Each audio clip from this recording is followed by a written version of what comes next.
नमस्कार दोस्तों आज हम बात करेंगे अष्टांग योग के बारे में। अष्टांग योग का परिचय। अष्टांग योग होता क्या है और यह क्यों महत्वपूर्ण है।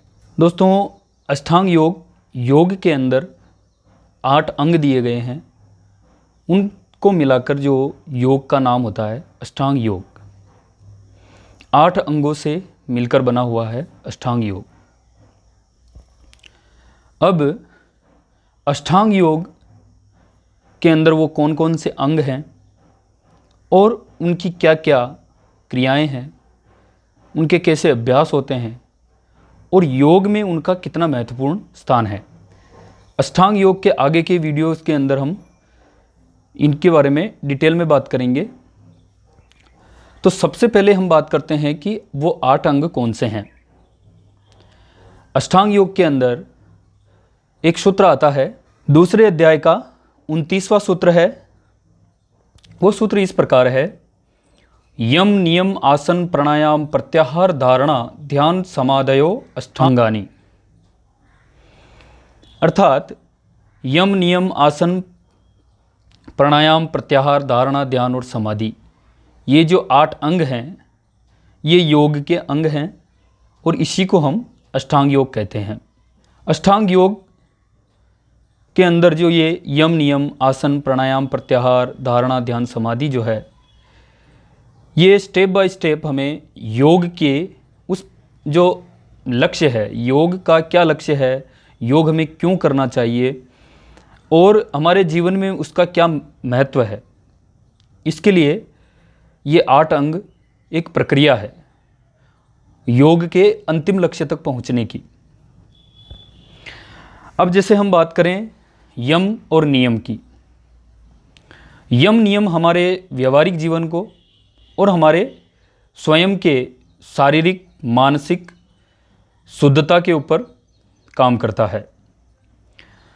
व्यवहारिक जीवन के अंदर हम हिंसा करते हैं, क्रोध करते हैं, द्वेष करते हैं, बहुत ही ज़्यादा इच्छा करते हैं। इस प्रकार हम अपनी जो अंदर की एनर्जी है उसको बाह्य चीज़ों के अंदर लगाए रखते हैं।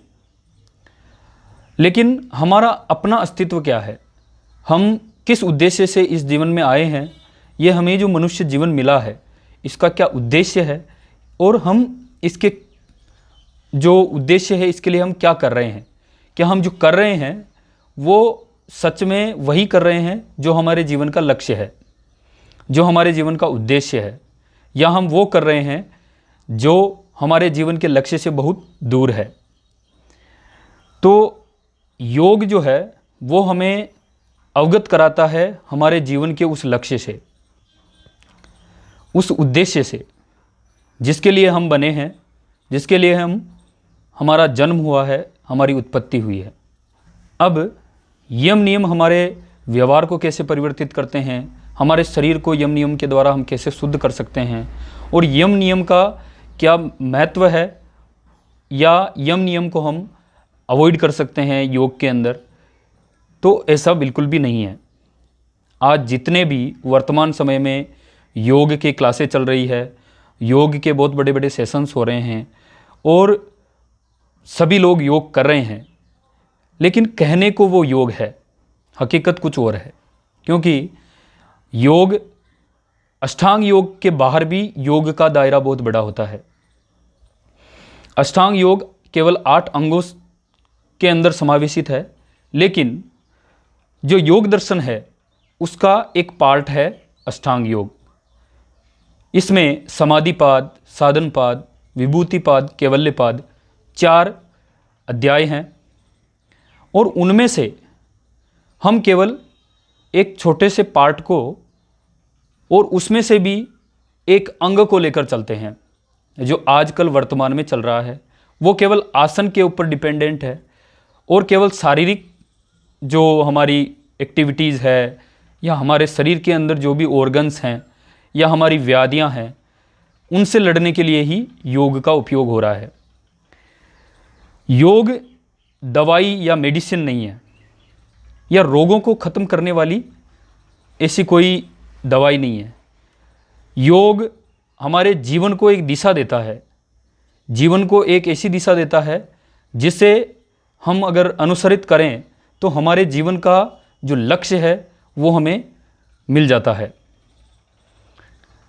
आज के समय में योग कहने को योग है, ये मैं इसलिए कह रहा हूँ कि आज के समय में जो 8 अंग हैं उनमें से भी केवल आसन कर रहे हैं लोग, और उन आसनों को भी इस उद्देश्य से कर रहे हैं कि हमारा जीवन जो है, हमारा शरीर जो है वो स्वस्थ रहे।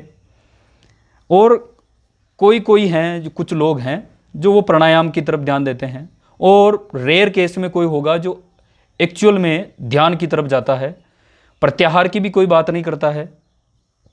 इसलिए ये अभी बहुत ही यूँ समझिए कि 1% से भी कम हम योग के उस पॉइंट को छू रहे हैं, उस लक्ष्य की तरफ मतलब कार्य कर रहे हैं।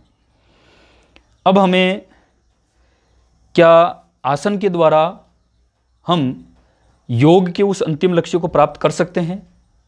क्या आसन और इसी के दायरे में रहकर हम योग की उन अनेक संभावनाओं से जुड़ सकते हैं, उस कॉन्शियस से जुड़ सकते हैं जो इस पूरे ब्रह्मांड के अंदर संचालित कर रही है, नियंत्रण कर रही है, हमारे जीवन को नियंत्रित कर रही है, बहुत सारी चीज़ें हैं उनको नियंत्रित कर रही है, उनका संचालन कर रही है, और किस चीज़ को उत्पन्न होना है, किस चीज़ को खत्म होना है, और किस चीज़ को प्रक्रिया में रहना है, इसका निर्धारण भी जो कॉन्शियसनेस, जो पावर, जिसे हम ईश्वर, परमात्मा, ब्रह्म, हिरण्यगर्भ बहुत ही नामों से जानते हैं।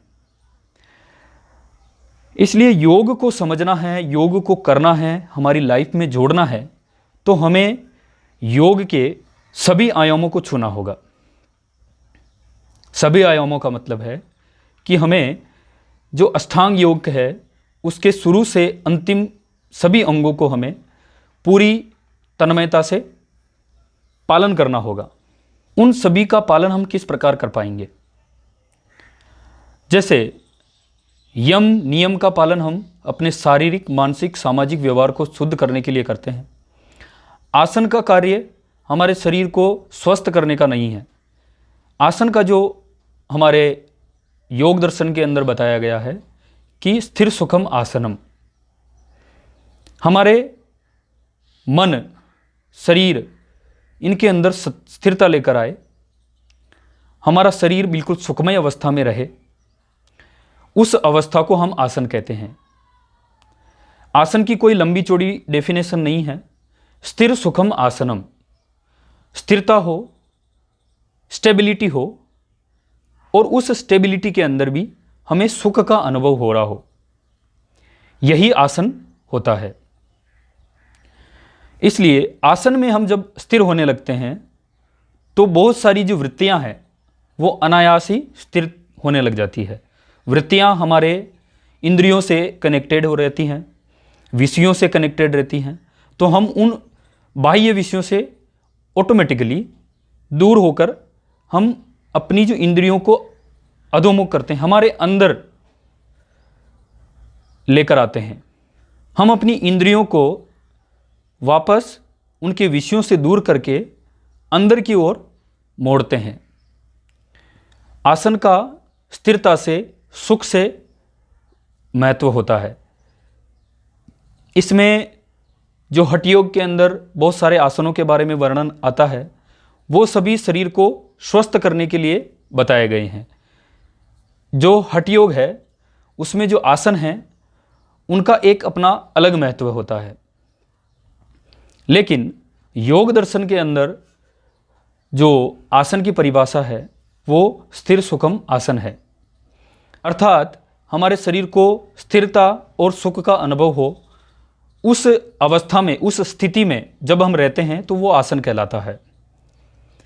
इसमें हठ योग के अंदर सिद्धासन, पद्मासन, सुखासन, इस तरह के आसन बताए गए हैं। आसन के बाद प्राणायाम की बात करें तो प्राणायाम हमारे प्राण और मन के बीच एक सेतु का काम करता है। प्राण हमारी जीवनी शक्ति होती है जो हमारे सभी अंग प्रत्यंग में, इस ब्रह्मांड में मौजूद प्राण शक्ति को हमारे अंदर प्रवाहित होने के बाद हमें जीवनी शक्ति का आभास होता है। हमें एक ऐसी ऊर्जा जो चोट लगने पर मरम्मत हो जाती है शरीर की, और हम दुखी हो तो अगर हम ब्रीदिंग को, पैटर्न को चेंज करें तो हमारा जो वो तनाव है वो दूर हो जाता है। ये छोटी छोटी चीज़ें हैं, लेकिन प्राण को अगर हम बहुत ही व्यापक रूप में देखें तो ये सभी जितने भी सजीव प्राणी हैं, चाहे वो पेड़ पौधे हों, जीव जंतु हो या मनुष्य हो, सभी के अंदर ये जीवनी शक्ति मौजूद होती है। प्राणों के द्वारा मन का कैसे संबंध है? जो मन है वो विचार और किसी विषय को बुद्धि तक पहुंचाने का कार्य करता है। जब हम ज़्यादा ही विचारों में खोए रहते हैं या हमें तनाव रहता है, हमें कुछ समझ में नहीं आ रहा होता है, तब हमारी सांस भी तेज हो जाती है या रुक जाती है। और जब हम खुश होते हैं तो हमारी सांस बढ़ जाती है, या ऐसी कोई एक्टिविटी कर रहे हों या हमारे विचारों में ऐसी अंधाधुंध कोई प्रक्रिया चल रही है, उससे भी हम क्या होते हैं, एक तरह से उद्विग्न हो जाते हैं और हमारी सांस की गति बढ़ जाती है। इससे पता चलता है कि हमारे सांसों का संबंध मानसिक विचारों से गहनता से होता है। इससे पता चलता है कि हमारे प्राण का, हमारी ब्रीदिंग का और हमारे मन का एक गहरा संबंध होता है। जब हम शांत रहते हैं, हमारे विचार बिल्कुल शांत रहते हैं और हम बिल्कुल एक आनंददायक अवस्था में रहते हैं, तब हमारी ब्रीदिंग बहुत ही स्लो होती है, बहुत नॉर्मल होती है और डीप होती है, बहुत गहरी होती है। इस तरह से हम प्राणायाम के द्वारा उसी प्राण को नियंत्रित करने का कार्य करते हैं। प्राणों पर नियंत्रण जब होता है तो हमारे मन पर नियंत्रण करने की प्रक्रिया जो है वो शुरू हो जाती है। लेकिन अभी भी मन पर नियंत्रण नहीं हो सकता है, केवल प्राणायाम के द्वारा ही। इसके आगे की जो प्रक्रिया है वो है प्रत्याहार। प्राणायाम के साथ ही प्रत्याहार का अभ्यास भी होता जाता है। जब हम प्राणायाम कर रहे होते हैं तो शुरुआत में हम सांसों को एक तरह से नियंत्रण में लाने का अभ्यास कर रहे होते हैं, जिसमें योग दर्शन के अंदर 4 प्राणायाम बताए गए हैं। बाह्य, अभ्यंतर, विषयाक्षेपी, इस तरह से 4 प्राणायाम हैं।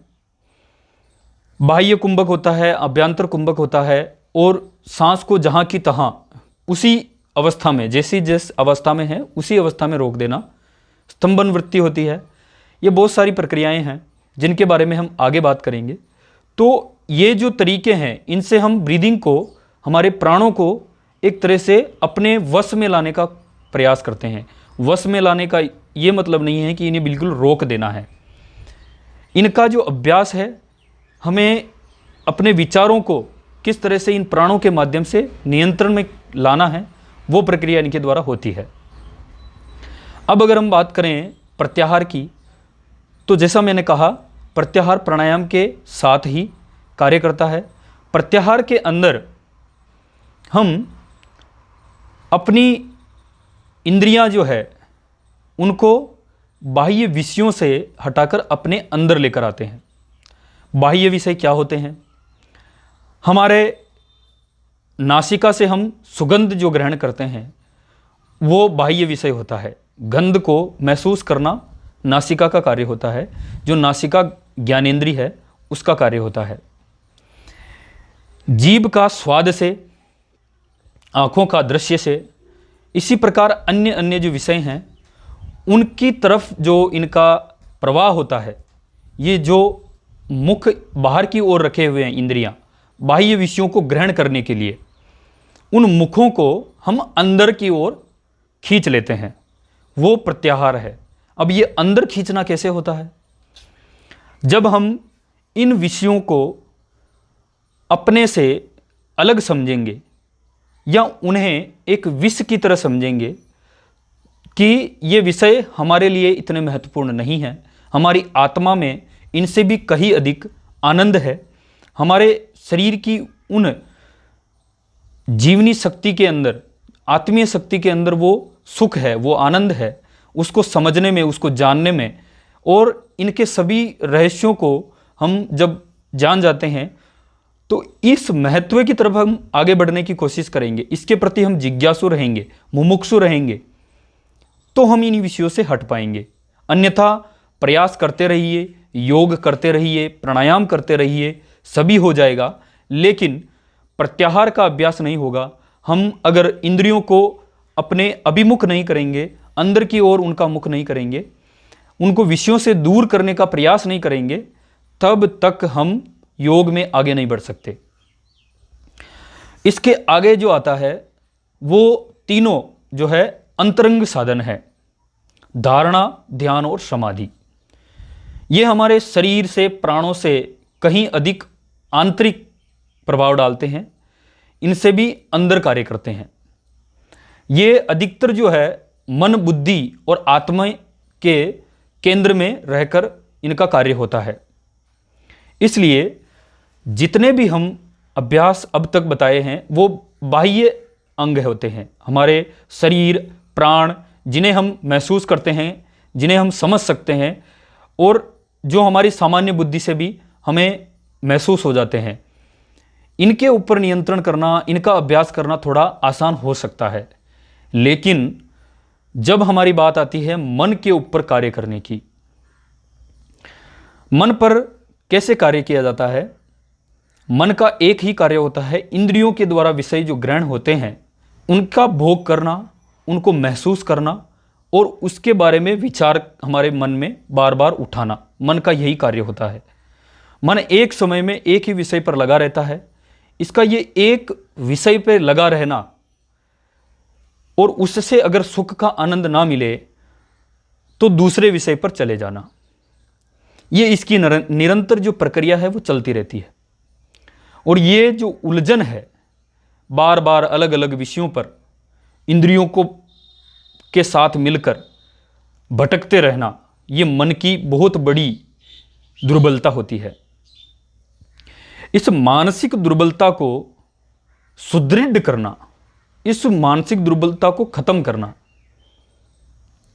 मन को मजबूत करना, और इसी को हम मनोबल कहते हैं। हमारा संकल्प जो है वो अगर मन स्थिर हो जाए और जिस तरफ उचित कार्य हो रहे हैं, जो हमारे लिए उचित है, जो शास्त्रों के विदित है, प्रकृति के अनुकूल है, सभी के सुख और कल्याण के लिए है, उन कार्यों की प्रवृत्ति में मन का गति करना वो इसका उत्तम कार्य होता है। लेकिन उन विषयों की तरफ न जाकर लोभ, क्रोध, मोह, माया, इसकी तरफ ये ज़्यादा अनुगमित रहता है, प्रवाहित रहता है। इस प्रकार ये मन इस तरह की गलत चीज़ों में जब प्रवाहित रहता है, इन विषयों में जब लगा रहता है, तो इसको आत्मज्ञान की तरफ ले जाना बहुत ही मुश्किल होता है। लेकिन जब धारणा का अभ्यास हम करते हैं तो उसमें निरंतर बार बार हम मन को पकड़ पकड़ कर एक विषय की ओर, जो कि उत्तम विषय है, ओम का ध्यान है या किसी भी और विषय को जो उत्तम हो, उसकी तरफ हम लेकर जाते हैं। और जब धारणा का ये अभ्यास धीरे धीरे बढ़ता है तो आगे ध्यान हमारे अंदर घटित होता है। जिस तरह रात्रि के खत्म होने के बाद सूर्य का उदय होना और दिन का पूरा होने के बाद अस्त होना, ये जो प्रक्रियाएं होती हैं, उसी प्रकार हमारे अंदर ध्यान भी उदय होता है। ध्यान का ना तो अभ्यास कर सकते हैं, ना कोई प्रक्रिया होती है। ध्यान हमारे अंदर घटित होता है। हाँ, हम कुछ अभ्यास करते हैं, उसको ध्यान का अभ्यास कह सकते हैं, क्योंकि हम ध्यान को घटित होने के लिए अपने आप को तैयार कर रहे होते हैं। लेकिन ध्यान हम कभी कर नहीं सकते। ध्यान हमारे अंदर घटित होगा, और जब हमारे अंदर ध्यान घटित होगा तब हमें एक अद्भुत, एक अलग ही आभास होगा, और उसको हम शब्दों में बयां नहीं कर सकते कि वो जो अनुभव है वो किस प्रकार होगा। उस वक्त हमारी जो बुद्धि है वो बहुत सारी जो बाउंड्रीज में बंधी हुई है, हम अपनी ही ऊहापोह में, कल्पनाओं में, विचारों में और आसपास से, वातावरण से, माहौल से, जो हमें समाज से, देश से और अन्य चीज़ों से हमें जो ज्ञान मिला है, उनके बंधन में बंधे रहते हैं। उन सब से हम मुक्त हो जाते हैं और हम उनको बहुत ही अच्छे तरीके से एब्जॉर्ब करते हैं। उन चीज़ों को समझने की जो बुद्धि है वो ध्यान के घटित होने पर ही हमें आ जाती है। और हमारा जो सीधा संबंध है इंद्रियों का चित्त से, वो संबंध ध्यान की उपस्थिति में हो जाता है। चित्त तक हम ध्यान के माध्यम से पहुंचते हैं, ध्यान जब हमारे अंदर घटित होता है उसी समय। और धीरे धीरे चित्त जब एक ही स्थिति में बना रहता है और ध्येय का केवल आभास मात्र हो जाता है, जो लक्ष्य है उसका केवल हमें आभास हो रहा होता है, तब हम समाधि की अवस्था समझते हैं। और इसमें भी बहुत सारी अलग अलग समाधियाँ होती हैं। तो ये हमने 8 अंगों के बारे में चर्चा की। समाधि के बारे में चर्चा करना मुश्किल है। टेक्स्ट के अकॉर्डिंग हम बात कर सकते हैं कि समाधि कैसी होती है, कौन कौन सी होती है, लेकिन समाधि के अनुभव के बारे में या ध्यान के अनुभव के बारे में कोई वर्णन नहीं कर सकता है, ना ही टेक्स्ट के अंदर इसका वर्णन आता है। ध्यान का केवल उन्होंने लक्षण बताया है, लेकिन ध्यान के जो अनुभव हैं वो कहीं नहीं मिलते, क्योंकि ध्यान का जो अनुभव है उनका वर्णन नहीं हो सकता है। सभी के अपने अपने अनुभव होते हैं, सभी के अपने अपने संस्कार होते हैं, अपने अपने चित्त की अलग अलग प्रवृत्तियाँ होती हैं, स्वभाव होता है। इसलिए उस मूल तक पहुँचने का जो माध्यम है उसको जब हम प्राप्त करते हैं तो उसका वर्णन हमारे लिए महत्वपूर्ण होता है, स्वयं के लिए महत्वपूर्ण होता है। ये एक स्वयं के लिए स्वयं की यात्रा होती है। इसलिए जब हम धारणा से जब आगे बढ़ते हैं, जो 2 अंग आते हैं ध्यान और समाधि, उसका वर्णन हम नहीं कर सकते। लेकिन हम जब इन सभी अंगों का जब अभ्यास करते रहते हैं, जो प्रथम 6 अंग हैं उनका जब हम अभ्यास करते हैं तो ध्यान हमारे अंदर घटित होगा, समाधि घटित होगी। उसके बारे में हम कोई वर्णन नहीं कर पाएंगे, लेकिन वो बहुत ही अद्भुत रहेगा। इसलिए इसमें एक चीज़ और होती है कि क्या योग का सभी को इसी तरीके से अभ्यास करना चाहिए, जिसमें ब्रह्मचर्य का पालन भी आता है, जिसमें आहार विहार का ध्यान रखना होता है, हर जो प्रक्रिया है, दिनचर्या है, सभी चीज़ों का हमें ध्यान रखना होता है। तो क्या हर मनुष्य के लिए ये प्रक्रियाएं आवश्यक हैं, या किसी को इस मार्ग में आगे बढ़ना है उन्हीं के लिए आवश्यक है? इस बात को हम ऐसे समझ सकते हैं कि योग की कुछ चीज़ों को हमने जैसे अपने जीवन में उतारा है, जैसे आसन करते हैं, कभी कभी प्राणायाम करते हैं, धारणा का अभ्यास भी हम करते हैं। लोग कहते हैं हम ध्यान का अभ्यास कर रहे हैं, लेकिन वो धारणा होती है। एकाग्रता का अभ्यास करते हैं, एकाग्रता को बढ़ाने का अभ्यास करते हैं, वो धारणा के अंतर्गत आता है, वो ध्यान में नहीं आता है। तो ये जब छोटी छोटी चीज़ों को हम कर रहे होते हैं तो योग नहीं होता है, लेकिन उनका प्रभाव हमारे शरीर पर, हमारे मन पर, हमारे चित्त पर बहुत पड़ता रहता है, और हम बहुत सारी जो नेगेटिव चीज़ें हैं उनसे बचे रहते हैं। हमारी संकल्प शक्ति, दृढ़ आत्मविश्वास है ना, ये चीज़ें हमारे जीवन में बहुत ही अद्भुत तरीके से प्रभाव डालती है। और अगर सामान्य मनुष्य के लिए इनका पालन करना मुश्किल होता है। हम चाहे इसके बारे में कह सकते हैं कि कोई भी मनुष्य इनका अभ्यास कर सकता है, ये कर सकता है, वो कर सकता है, लेकिन इतना सही नहीं है, इतना हो नहीं पाता है किसी से। ब्रह्मचर्य का पालन करना मनुष्य के लिए केवल अपनी जननेंद्रियों पर नियंत्रण करने से नहीं होता है। ब्रह्मचर्य बहुत ही अद्भुत और बहुत बड़ी प्रक्रिया है। ये भी योग का एक प्रमुख अंग होने के साथ ही इसकी महत्ता भी बहुत बड़ी है। ये पर्टिकुलर कुछ अभ्यासी होते हैं, योगी होते हैं, जिनको उस चरम लक्ष्य तक जाना है, उसको आत्मज्ञान प्राप्त करना है, उनके लिए होता है। जो व्यक्ति अपने इंद्रियों के विषयों को अपराध बोध में लेकर चलता है, वो कभी भी योग मार्ग पर आगे नहीं बढ़ सकता है। अपराध बोध व्यक्ति को अपने ही प्रक्रिया से, जीवन प्रक्रिया से दुखी करने का कार्य करता है। विषयों को करने के बाद, विषयों को भोगने के बाद उनके ऊपर रोना रोना, ये कहाँ की समझदारी है। इसलिए अपने आप को कभी भी विषयों के भोग के बाद अपराध बोध में ना रखें, गिल्ट में ना रहें। गिल्ट से बाहर निकलें, चीज़ों को एक पारदर्शी दृष्टि से देखें, कभी पक्षपात की दृष्टि से ना देखें। चाहे वो जननेंद्रियों का कार्य हो, विषय हो, चाहे वो स्वाद का हो, चाहे नेत्रों का हो, चाहे नासिका का हो, त्वचा का हो, हर प्रकार से हम विषयों को ग्रहण करते हैं और उनको ग्रहण करने के बाद हम कितना संयम बरतते हैं हर एक चीज़ के ऊपर। क्या हम आँखों के दृश्य के ऊपर संयम बरत रहे हैं, नासिका पर बरत रहे हैं? क्या हम स्वाद की लोलुपता से बच पा रहे हैं? क्या हम स्पर्श के सुख से अपने आप को अलग कर पा रहे हैं, उसमें संयमित रह पा रहे हैं? संयमित नहीं हो पा रहा है तो हम केवल एक ही ब्रह्मचर्य की बात करते हैं कि हमें जननेंद्रियों को ऊपर नियंत्रण करना है। तो ये कैसे संभव है? उनका पोषण कौन कर रहा है? जो आप भोजन करते हैं, आँखों से कुछ दृश्य देखते हैं, नासिका से कुछ ग्रहण करते हैं, कानों से कुछ ऐसी चीज़ें सुनते हैं, तो हम अगर अन्य इंद्रियों से, ज्ञानेंद्रियों से ये सब चीज़ें ग्रहण कर रहे होते हैं तो उन्हीं के तो संस्कार हमारे अंदर निर्मित हो रहे हैं। उन्हीं के द्वारा तो हम ऐसी चीज़ों से कनेक्ट हो पा रहे हैं जो हमें जननेंद्रियों के उन विषयों की तरफ आगे बढ़ाती है। ये एक अंतिम प्रक्रिया होती है। कोई ये समझता है कि मैं शुरुआत से ही अपनी जननेंद्रियों को नियंत्रण में ला दूंगा और ब्रह्मचर्य का पालन करूंगा, तो ये असंभव है। ये एक प्रक्रिया है, क्रमबद्ध प्रक्रिया है। इसको क्रम के अनुसार ही हम आगे बढ़ा सकते हैं। ऐसी बहुत सारी चीज़ें हैं जिनके बारे में हम आगे डिस्कस करेंगे। आज के लिए इतना ही। धन्यवाद।